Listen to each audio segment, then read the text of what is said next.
ನಮಸ್ಕಾರ ಎಲ್ರಿಗೂ. ನನ್ನ ಹೆಸರು ಪ್ರದೀಪ್ ಅಂತೇಳಿ. ನಾನು ಇವತ್ತು ಬಂದಿರೋ ಉದ್ದೇಶ ಇಷ್ಟೇ. ದೆಹಲಿಯಲ್ಲಿ ಮೊನ್ನೆ ಬಾಂಬ್ ಬ್ಲಾಸ್ಟ್ ಆಗುತ್ತೆ. ಆ ಬಾಂಬ್ ಬ್ಲಾಸ್ಟು ಕೆಂಪುಕೋಟೆ ಹತ್ರ ಆಗುತ್ತೆ. ಅದಕ್ಕೆ ಕರ್ನಾಟಕದಲ್ಲಿ ನಮ್ಮ ಕಾಂಗ್ರೆಸ್ನ ಶಾಸಕರಾದಂತಹ, ನಾನು ಯಾವುದೇ ಪಕ್ಷಕ್ಕೆ ಸಂಬಂಧಪಟ್ಟವನಲ್ಲ,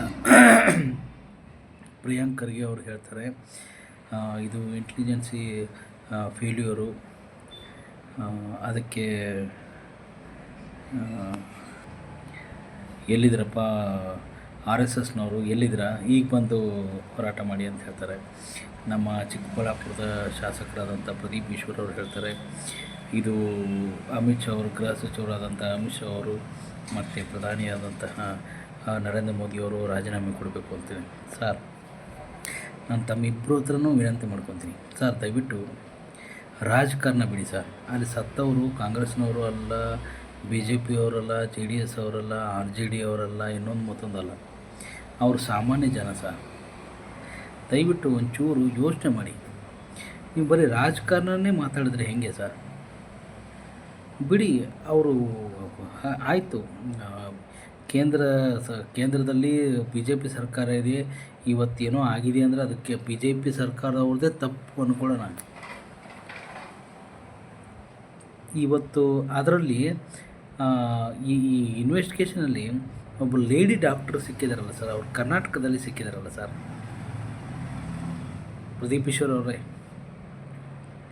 ಕರ್ನಾಟಕದಲ್ಲಿ ಸಿಕ್ಕಿದಾರಲ್ಲ ಸರ್. ನಿಮ್ಮ ಇಂಟೆಲಿಜೆನ್ಸಿ ಏನು ಮಾಡ್ತಾಯಿತ್ತು ಸರ್? ಖರ್ಗೆ ಸಾಹೇಬ್ರೆ, ನಿಮ್ಮ ಇಂಟೆಲಿಜೆನ್ಸಿ ಏನು ಮಾಡ್ತಾಯಿತ್ತು? ಹಾಂ, ಒಂಚೂರು ಯೋಚನೆ ಮಾಡಿ. ದಯವಿಟ್ಟು ರಾಜಕಾರಣ ಬಿಟ್ಟು ಹಾಕಿ. ರಾಜಕಾರಣವನ್ನು ಬಿಟ್ಟು ದೇಶದ ಬಗ್ಗೆ ಯೋಚನೆ ಮಾಡಿ. ಇವತ್ತು ಹೊಟ್ಟೆ ಉರಿತಾ ಇದೆ. ಏನಂದರೆ, ಇಷ್ಟು ದಿನ ಪಾಕಿಸ್ತಾನದವರು ಇನ್ನೊಬ್ಬರು ಮತ್ತೊಬ್ಬರು ಬಂದು ನಮ್ಮ ದೇಶಕ್ಕೆ ತೊಂದರೆ ಮಾಡ್ತಾಯಿದ್ರು. ಇವತ್ತು ನಮ್ಮವರೇ ನಮಗೆ ತೊಂದರೆ. ಇವರೆಲ್ಲ ಈಗೇನು ಡಾಕ್ಟ್ರುಗಳಿದಾರಲ್ಲ, ಇವರೆಲ್ಲ ನಮ್ಮವರೇ, ನಮ್ಮ ದೇಶದಲ್ಲೇ ಇದ್ದವ್ರೆ, ನಮ್ಮ ದೇಶದಲ್ಲೇ ಹುಟ್ಟಿದವರು, ನಮ್ಮ ದೇಶದವರೇ. ಒಂದೇ ಒಂದು ವ್ಯತ್ಯಾಸ ಏನಂದರೆ, ಪಾಕಿಸ್ತಾನ ಮತ್ತು ಭಾರತ ವಿಭಜನೆ ಆಗುವ ಸಮಯದಲ್ಲಿ ಇವರು ಹೋಗಿರಲಿಲ್ಲ, ಇಲ್ಲೇ ಇದ್ದರು. ಇವತ್ತು ನಮ್ಮವರೇ ನಮಗೆ ತೊಂದರೆ ಮಾಡ್ತಾಯಿದ್ದಾರೆ. ಬೇಲಿನೇ ಎದ್ದು ಹೊಲ ಮೇದಂಗೆ ಆಗ್ತಾಯಿದೆ. ದಯವಿಟ್ಟು ನೀವು ಪ್ರದೀಪ್ ಈಶ್ವರ್ ಅವರೇ ಮತ್ತು ಖರ್ಗೆ ಸಾಹೇಬ್ರೇ, ದಯವಿಟ್ಟು ಒಂಚೂರು ಯೋಚನೆ ಮಾಡಿ ಮಾತಾಡಿ. ಅಲ್ಲಿ ಉತ್ತರ ಭಾರತದಲ್ಲಿ ಒಬ್ಬರು ಕಾಂಗ್ರೆಸ್ ಶಾಸಕರು ಹೇಳ್ತಾರೆ ಇದು ಮತ್ತೆ ಮರುಕಳಿಸುತ್ತೆ, ಔರಂಗಜೇಬ ಮತ್ತೆ ಬರ್ತಾನೆ, ಔರಂಗಜೇಬನ ದೊಡ್ಡ ಸೈನ್ಯ ಮತ್ತೆ ಬರುತ್ತೆ, ಭಾರತವನ್ನು ಆಕ್ರಮಿಸುತ್ತೆ ಅಂತ ಹೇಳ್ತಾರೆ. ಏನು ಸರ್ ಇದು ಅರ್ಥ? ತಾವೆಲ್ಲ ದೊಡ್ಡವರಾಗಿ, ತಾವೆಲ್ಲ ತಿಳುವಳಿಕೆ ಇದ್ದವರಾಗಿ, ನಾನು ಒಂದೇ ಒಂದು ಮಾತು ಹೇಳ್ತೀನಿ. ದಯವಿಟ್ಟು ಎಲ್ಲ ಮುಸಲ್ಮಾನರಿಗೆ ಹೇಳ್ತೀನಿ, ನೀವು ಇವತ್ತೇನು ಬಾಂಬ್ ಬ್ಲಾಸ್ಟ್ ಮಾಡ್ತಾಯಿದ್ದೀರಾ, ಅಲ್ಲಿ ಹೋಗಿ ಇನ್ನೊಂದು ಮತ್ತೊಂದು ಏನೋ ಕನ್ನಯ್ಯ ಕುಮಾರ್ ಏನೊಬ್ಬರು ಅವ್ರನ್ನ ಕೊಲೆ ಮಾಡ್ತಾಯಿದ್ದೀರಾ, ಅಥವಾ ಲವ್ ಜಿಹಾದ್ ಮಾಡ್ತಾಯಿದ್ದೀರಾ, ಸತ್ಯವಾಗ್ಲೂ ಏನೂ ಕೆಲಸ ಆಗಲ್ಲ. ದಯವಿಟ್ಟು ಹೇಳ್ತಾಯಿದ್ದೀನಿ. ಯಾಕೆಂದರೆ ನಿಮ್ಮ ತಾತ ಮುತ್ತಾತ ಅವರಪ್ಪನ ಕಾಲದವರು ಬಾಬರ್ ಬಂದ, ಅಕ್ಬರ್ ಬಂದ, ಶಹಜಾನ್ ಬಂದ, ಔರಂಗ್ ಬಂದ, ಯಾರೂ ಏನೂ ಮಾಡ್ಕೊಳಕ್ಕಾಗಲಿಲ್ಲ. ಯಾಕಂದರೆ ಎಲ್ಲರ ಹತ್ರ ದೊಡ್ಡ ದುಡ್ಡಿತ್ತು, ಸೈನ್ಯ ಇತ್ತು.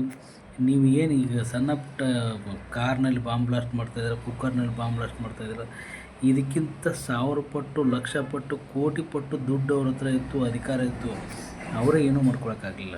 ದಯವಿಟ್ಟು ಹೇಳ್ತಾಯಿದ್ದೀನಿ, ನಿಮ್ಮ ಕೈಲಿ ಏನೂ ಮಾಡ್ಕೊಳಕ್ಕಾಗಲ್ಲ. ದಯವಿಟ್ಟು ಈ ದೇಶ ಹೆಂಗಿದೆ ಅಂದರೆ, ಭಾರತ ಹೆಂಗಿದೆ ಅಂದರೆ, ಭಾರತ ಈ ಮಣ್ಣಿನ ಗುಣನೇ ಹಂಗಿದೆ. ಭಾರತದ ಮಣ್ಣಿನ ಗುಣನೇ ಹಂಗಿದೆ. ಈ ಭಾರತವನ್ನು ನೀವು ಏನೇ ಮಾಡಿದ್ರೂ ಭಾರತ ಹಿಂದೂಯೇತರ ರಾಷ್ಟ್ರ ಮಾಡೋದಕ್ಕೆ ಸಾಧ್ಯವೇ ಇಲ್ಲ, ಖಂಡಿತ ಸಾಧ್ಯ ಇಲ್ಲ.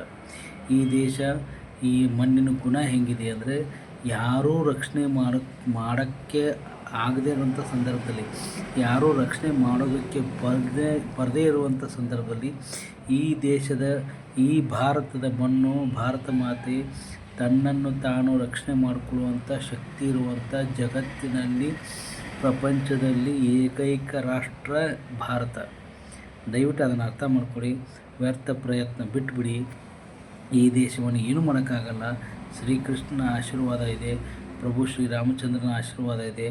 ಅವರೆಲ್ಲ ಈ ಭಗವಂತ, ಈ ವಿಷ್ಣುವಿನ ಅವತಾರ, ಪ್ರತಿ ಪ್ರತಿ ಪ್ರತಿ ಅವತಾರ, ಪ್ರತಿ ಕಾಲದಲ್ಲೂ ಅವರು ಇಲ್ಲಿದ್ದಾರೆ, ಇವತ್ತು ಇದ್ದಾರೆ. ಅವರು ಇದನ್ನು ಬೇರೆ ಏನೂ ಮಾಡೋಕ್ಕೆ ಬಿಡಲ್ಲ. ದಯವಿಟ್ಟು ತಾವು ತಮ್ಮ ವ್ಯರ್ಥ ಪ್ರಯತ್ನ ಬಿಟ್ಟುಬಿಡಿ ಅಂತ ಹೇಳ್ತಾ ಇದ್ದಾರೆ. ಧರ್ಮೋ ರಕ್ಷಿತೋ ರಕ್ಷಿತ ಅಂಥೇಳಿ ಸುಮ್ಮನೆ ಹೇಳಿಲ್ಲ, ನಾವು ಹೇಳಿದ್ದಲ್ಲ. ಇದು ಈ ದೇಶದ್ದು ಮಣ್ಣಿನ ಗುಣ ಇದೆ.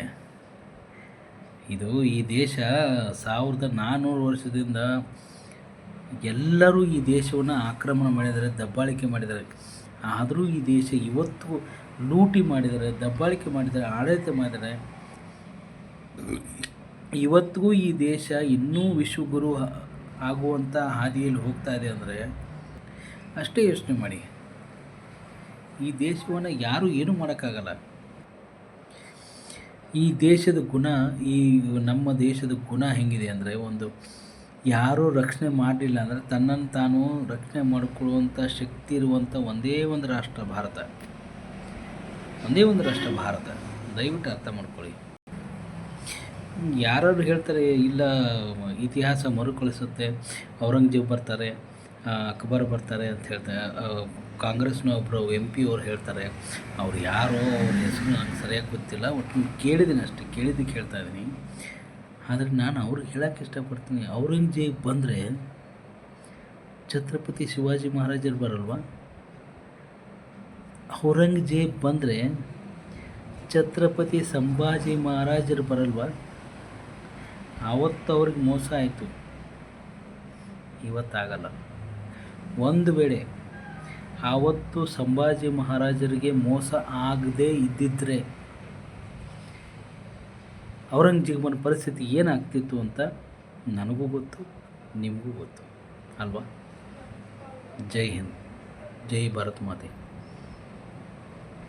ಅಖಂಡ ಭಾರತ ಜೈ.